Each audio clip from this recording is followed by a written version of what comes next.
What it do, everybody? How is everybody doing out here on December 31st? We are less than 30 minutes away from being in a brand new year, being 2025. In case you don't know, I am Lee Black. I am the host of Real Talk for Real Men, and we have been on one long hell of a hiatus, just so you know.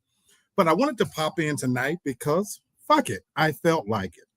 And even though I am quite sure that most people are doing whatever it is people do on New Year's Eve, I'm up. Last year, this time, I was knocked the fuck out when the new year came in, but I happened to be up and I decided I wanted to come on and just kind of talk about some things that really happened in 2024. So this is just my way of bringing in the new year. Now, for those of you that don't know, I live in Atlanta, Georgia, and here in Atlanta, we have our own version of the ball drop. It's the Pete's drop. And so in exactly 27 minutes, we are going to officially be in 2025. And the weather here in Atlanta, folks, has been 70 degrees today. So it is currently about 47 degrees. We are about to experience a cold front coming through starting tomorrow. That is going to lead over the next 7 days, I'm told. In fact, they are probably predicting snow here in northern Georgia, possibly in Atlanta. So I'm looking forward to the cold weather, but it has been a beautiful day. And I just wanted to come on and just kind of have a little say as I bring in my new year. For the people who watch this in retrospect, you haven't seen me in a while, so I just wanted to let you know I'm still out in this motherfucker kicking. I'm alive. I'm doing my thing. And so I just wanted to pop in and say hey to everybody. I see my brother from another up on here. What's going on, my brother? I miss my family, the TFG family, as well as the TFG Tonight with Brenton Haynes. So we have largely been on hiatus, vacation, just all of those things, folks. But we have definitely missed you guys. So I'm looking forward to reconnecting in the new year, not only on my show, Real Talk for Real Men, but on TFG Tonight with Brenton Haynes. And hopefully some things that'll be in store. So it's a new year, new beginnings. And so I'm hoping to see some of you that's going to join us. Definitely miss kicking it with my family. And so, again, I just want to come on and just talk about some shit just like I do. Oh, my God, that's my brother. Brother Gene from New York City is popping in to check me out. What's going on, big brother? This is one of the instrumental people that made me who I am today. That is my brother, one of the best looking of all of us. I was the runt of the group, so I didn't get the look. So that's my brother Gene. That's my bad brother right there. So anyway, good to see you, my brother. So look, what am I doing tonight? I want to talk about 2024, a year in review, and just kind of do what I do. For those of you that don't know, I am the Black Archie Bunker. I'm an opinionated SOB, and so nothing's changed, you know. But while I'm doing this, I'm also watching the New York version of bringing in a new year. Even though Atlanta has its own version, why the fuck would I watch Atlanta when they're just a poor imitation of what's going on in New Year? Happy New Year, brother. We're bringing it in. God blessed us that our mom is still alive and kicking, and we're all healthy, family-wise, and doing well. So good to see you for sure. So let's talk about some of the big stories that happened in 2024. And I'm going to kind of talk about them as the months come by. And of course, I'm going to stop when it comes time to drop this ball and bring in a new year. And I'm going to even pause. I'm going to grab my champagne. So if you got something to drink, when we get to the new year, grab it. If you're smoking, drinking, bring it in with me. But let's talk about 2024 in review. Now, we would be remiss if we didn't start out by talking about probably the story that started 2024 and literally carried and resonated throughout the entire year. Who can forget the explosive interview of Cat Williams when he was on Club Shay Shay? Who can forget the explosive interview that ultimately led to probably one of the best one-on-one interviews that we have ever seen, ever? And that Cat Williams interview is reportedly made Shannon Sharpe more money in that one interview. He got more views and he made more money off that one video than he had made in his entire NFL career. That's how explosive that interview was. And so when we look back on that interview with Cat Williams, man, did he just lay out some explosive bombs where he left no prisoners. He took no prisoners, folks, when he laid that interview out, because what he was able to talk about in that interview essentially was everybody that had bugged him. He left nobody. He talked about former comedians, Steve Harvey. He laid his ass out for one. He talked about Kevin Hart. You know, they've always had an ongoing feud. But you know what? The biggest story, he kind of insinuated what followed through when what we see have happened with celebrities. And when you think about Diddy and the Diddy situation, and folks, we're going to get to that for sure. Brother Kenny said it's at 86 million views. That's right now. There are literally still people that are going back and revisiting, watching that interview on Club Shay Shay, because the nuggets that he dropped in that video, it just honestly spoke to things that at the time we thought that maybe he was, you know, kind of fibbing a little bit. But in reality, a lot of it came true. Now, look, I, for one, don't believe everything he said. You know, Cat Williams is probably got, you know, fucking 3 bags loose, but he does say some shit that's real. And that was one of the things that stood out, just how explosive he was and real, and revealing some things that had happened. My brother Kenny says, actually, Shannon Sharpe was my top sports story for 2024 because of that Cat Williams interview. For those of you that don't know, Kenny Sports Hustle is the premier sports channel on TFG tonight. If you haven't already subscribed, that is the baddest brother in the sports game. Kenny releases stories before fucking ESPN. Those sports reporters ain't got shit on my brother Kenny. Check him out if you haven't subscribed, because he's always on top of the game. Oh my God, I got my niece in the house, Christina. What's going on, Tina, baby? Good to see you. And the super fan is checking me out too. Happy birthday, CC. How you doing, sweetheart? And so, yeah, we're just talking about the year in review. So that probably more than anything else stood out for me in the month of January. Some honorable mentions was in that month where it talked about the Megan Good situation, and Haley Bailey revealed the birth of her son. Who gives a fuck? You know what? I'll say this about Haley Bailey. I wouldn't mind some of that pussy. I'll be honest about that.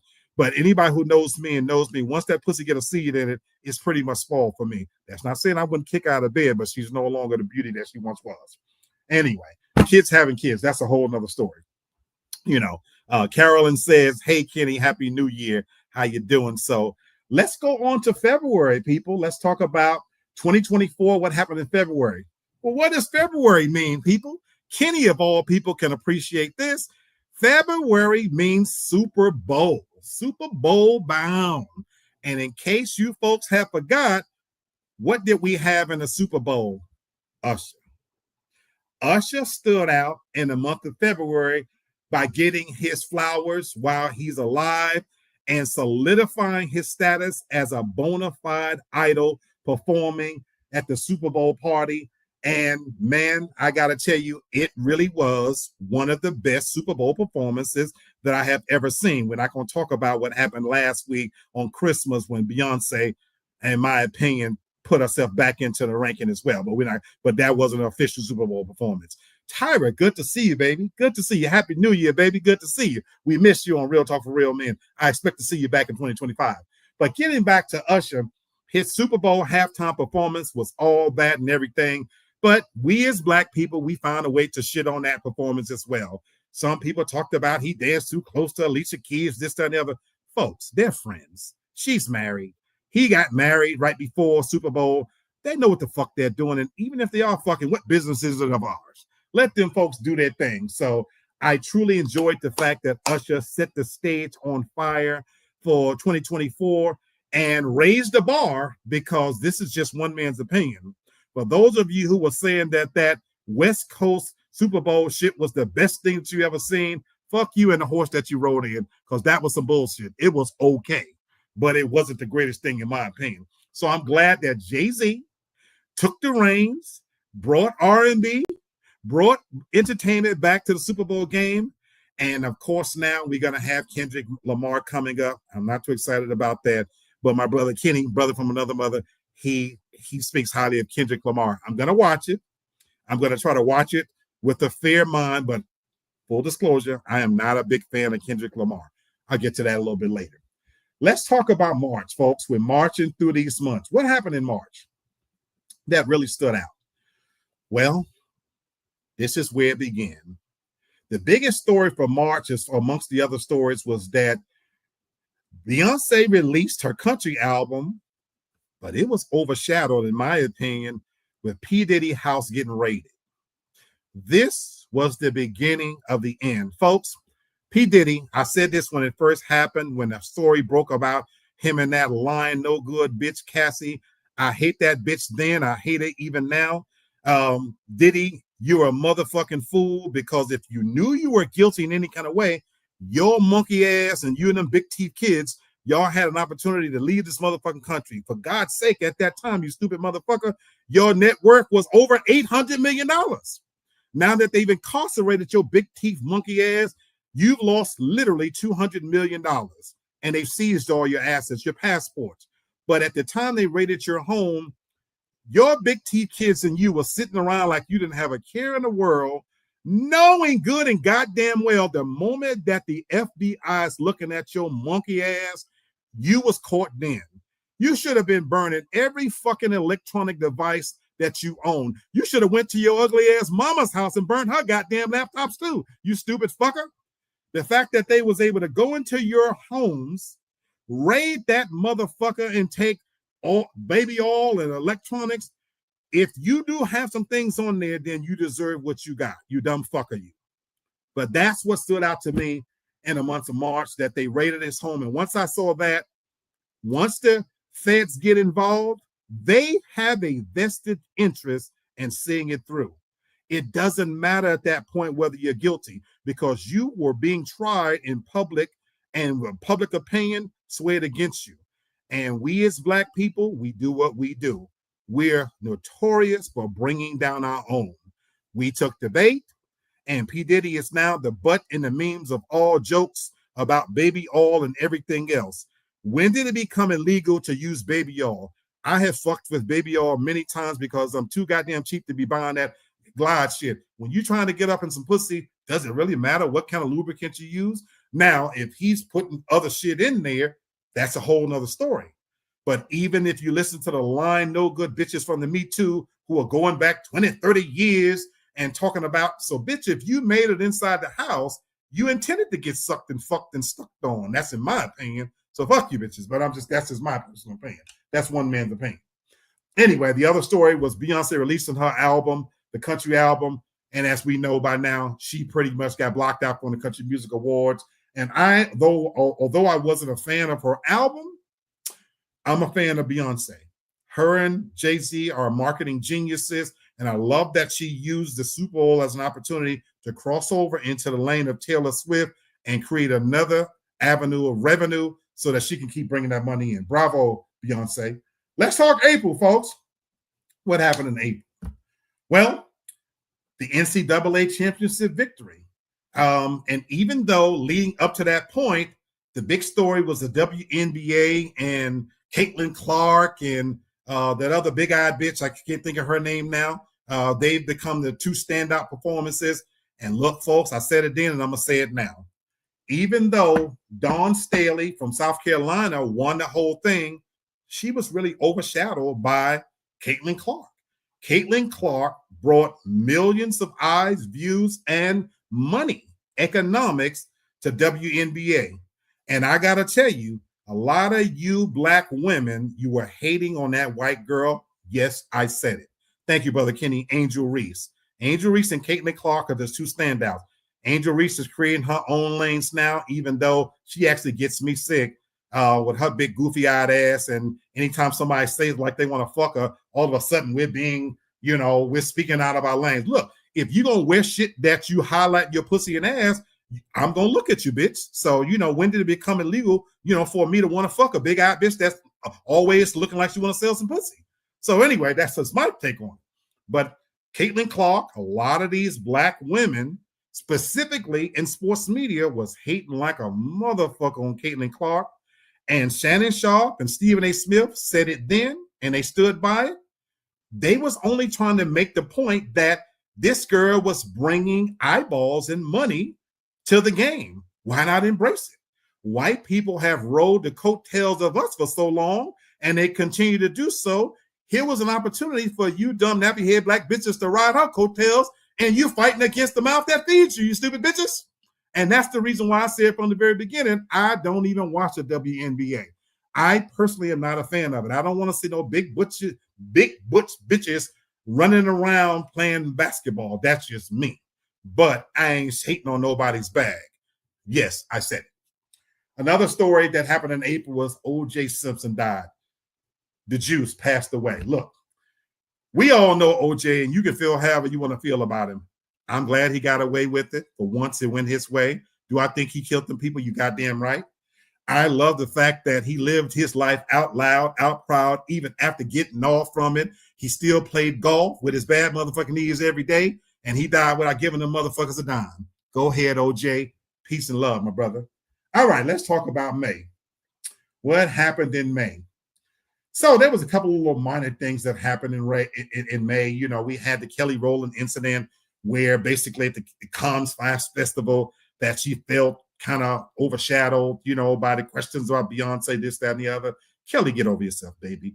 Any pub is good for you because you're never going to be Beyonce except that. But I love you. Also, we had police killing of Roger Fortson. And so, once again, Black men have always been on the radar. That has never stopped, but we don't talk about that enough. The two biggest stories was the story came out about Diddy, the video, I should say, where he was abusing Cassie. Now, look, let me be clear. I don't condone abusing women in any form or fashion. I really don't. Now, that's not to say that anybody can't get their ass beat. I'm not for letting a woman abuse you, but we don't know the whole story of what we saw in that video, but it definitely looked brutal.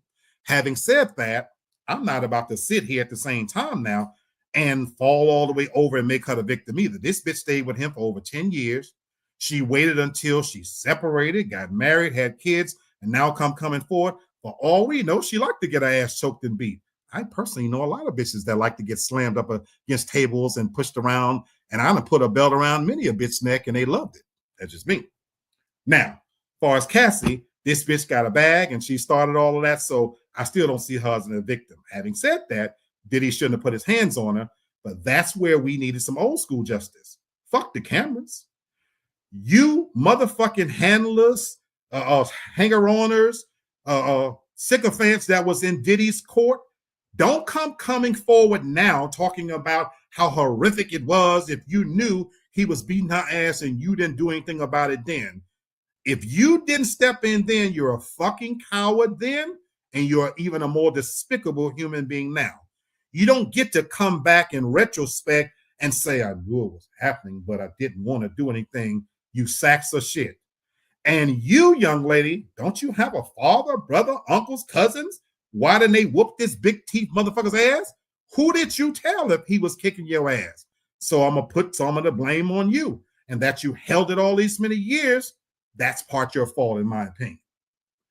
Also, in the month of April, we had Kendrick Lamar's released his Not Like Us. Folks, this song was the biggest fucking song of the week. It really solidified his stamping out Drake beef, and I never got this song. I've tried my best to listen to it multiple times. I didn't get it then. I don't get it now. I personally am not a big fan of rap. I already told you guys I'm not a big fan of Kendrick Lamar, but I ain't mad at the brother's hustle that for the millions of people that got it, because he doesn't make music for my demographic. Hey, bravo, Kendrick. And I think that indirectly led to you being able to get the gig for the Super Bowl, because nobody could deny that it was a motherfucking hit. All right, let's talk about June. You know, Kendrick Lamar continued to perform. The Boston Celtics won the championship. Yes. Tatum and Brown finally got over the hoop. You appreciate that, my brother Kenny, the Sports Hustle. They were finally able to climb Mount Everest, conquer everybody, and prove that he is, in fact, forevermore a champion. Bravo to the Boston Celtics for doing that. Another thing that happened was the Bad Boys franchise, new life was breathed back into it when that movie returned. and it basically reintroduced Will Smith back into superstardom. I, for one, had never left Will Smith. I don't play that Me Too shit. I don't do the cancel culture. He slapped the motherfucker, in my opinion, that if you let a man slap you on live TV and you didn't do anything about it, you probably needed to be slapped. That's just my opinion. So I still fuck with Will Smith when he slapped Chris Rock. I'll fuck with him if he slap her again. My only problem with Will Smith is you should have slapped the bald head bitch that started the whole thing, but that's just my opinion. But anyway, Bad Boys re-solidified him, and he is moving full ahead with his career. And even I watched the movie. It was good. It wasn't great, but I'm glad for you, Will and Martin. Brother Kenny says Celtics 18 championship put them one up on the Lakers. Bravo. If it comes down to a choice, Brother Kenny, between the Celtics and the Lakers, fuck the Lakers. Fuck them. And so I've never been a big fan of them anyway, although I'm a fan of the individual talent throughout the years back in the 80s, of course. But I ain't no Laker fan, and I'm damn sure no Laker fan now. So fuck them then, fuck them now. Go Celtics, I should say. Let's talk about July, folks. We're moving right ahead. What happened in July? Oh, my goodness. Oh, my goodness. Where were you when the presidential debate happened and that old crypt keeper came out on national TV and we saw in that moment what we all knew? Get your ugly, dirt-looking ass somewhere and sit down.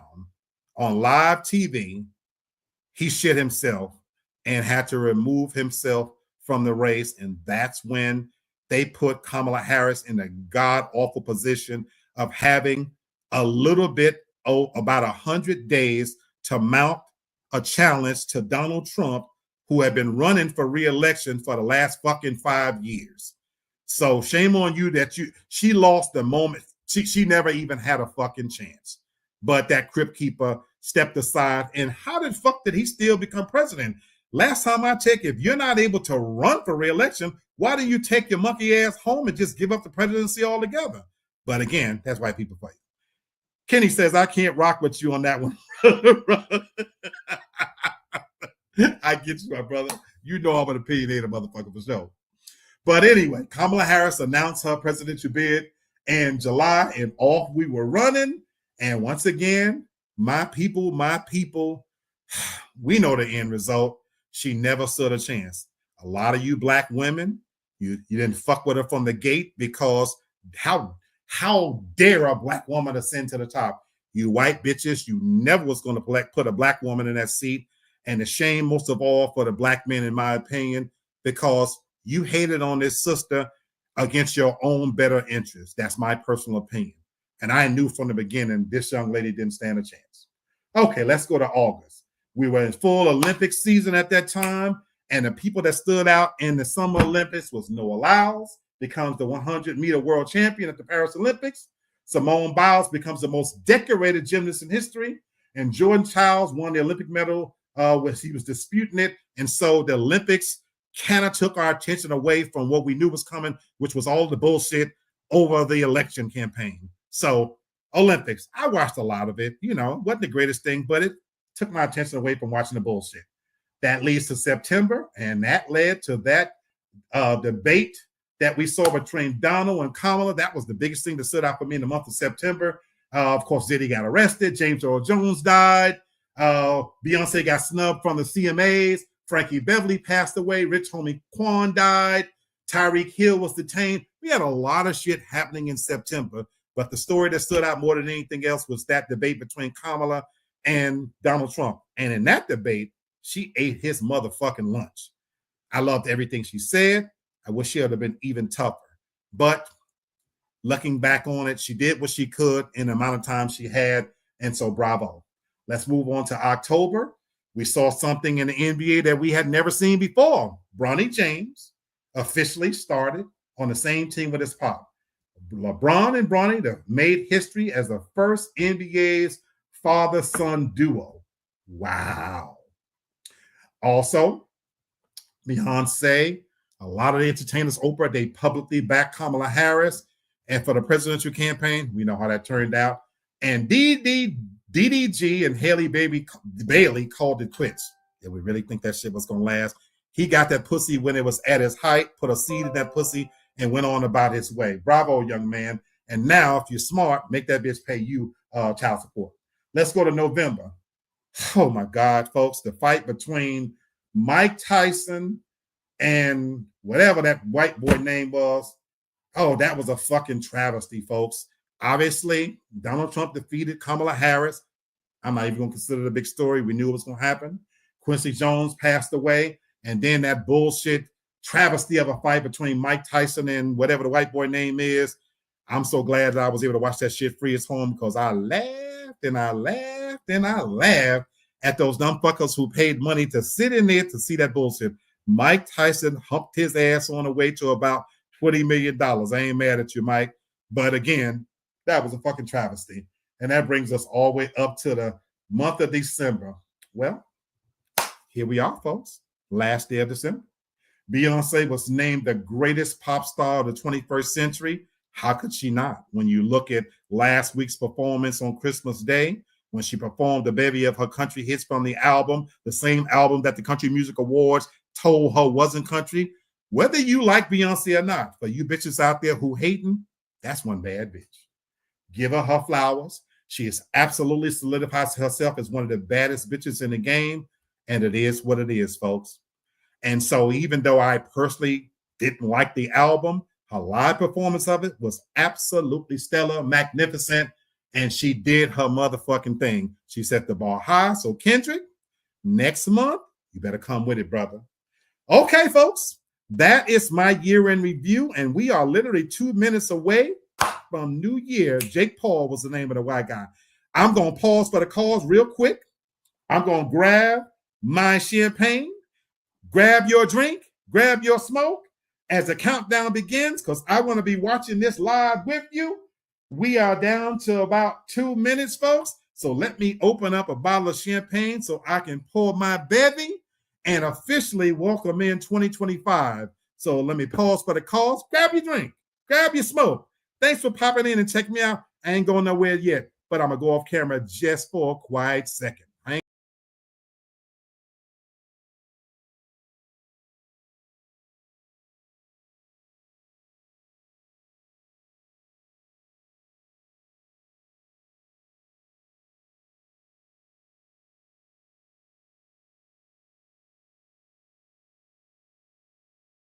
Back to the stage. Yes, indeed. Now, for those of you who might be wondering, what is Lee Black drinking and bringing it in? I'm drinking cheap ass Andres. You know why? Because I'm not really a big fan of champagne per se, but the ones that I do like, they're the cheaper brands. I don't actually like the taste of the more expensive shit. Andres does me just motherfucking fine. I think I paid $5.99 for this bottle, and it's going to do the trick. And since I'm alone and I ain't got no nasty, filthy, no good bitch to bring a year in with me, I'm going to drink alone. And I'm going to sleep my monkey ass off tomorrow. I'm off. These holidays could have come at a worse day of the week. That they fell on a Wednesday, I truly hate it because it interrupts the work week in the worst possible way. But folks, we take them where we can get them. So it's showing on the TV that it's 11:58. When we get to the countdown, I'm going to take a little sip before the new year come in. But I hope you've enjoyed me sharing my acerbic wit and opinions on the things that I thought were important in 2024. Be sure to holler at your boy and let me know what you think. And I always have one simple rule whenever I say shit. We can agree to disagree without being disagreeable. I would love to hear your opinions. And I hope to see you in 2025 when we can share those varying opinions when the family is back with us. But here we are, 32 seconds, folks. Let me turn the volume up real quick so we can count this mother down. We're down to 20 seconds. Folks, hold your glasses high. If you're with somebody that you love and that you fuck with, give them a hug, give them a kiss. 10, 9, 8, 7, 6, 5, 4, 3, 2, 1. It is officially 2025, people. Count your blessings. If you're above ground You made it to another year. It is officially 2025. We have limped across the finish line, folks. This year has had some ups and downs, so cherish those that you're around. For those out partying, be safe, be careful, be blessed. And for those of you who fuck with me, I'm gonna continue to fuck with you in 2025. Happy New Year to you all. My brother Kenny, I love you, my brother. That is my brother, my biological brother Gene. Thank you for popping in for show. CC, I love you as always, a super fan. My niece Tina, thanks for popping in, checking me out. I got Asia, my little daughter, popping in, checking me out as well. And for those of you going to see this as it recorded, have a safe, happy New Year. Hope your year starts off on the right foot. And we're going to talk about some serious shit, but not tonight. Tonight it's about drinking, celebration, and counting your blessings. Peace and love. I'm Lee Black. Have a good one, everybody.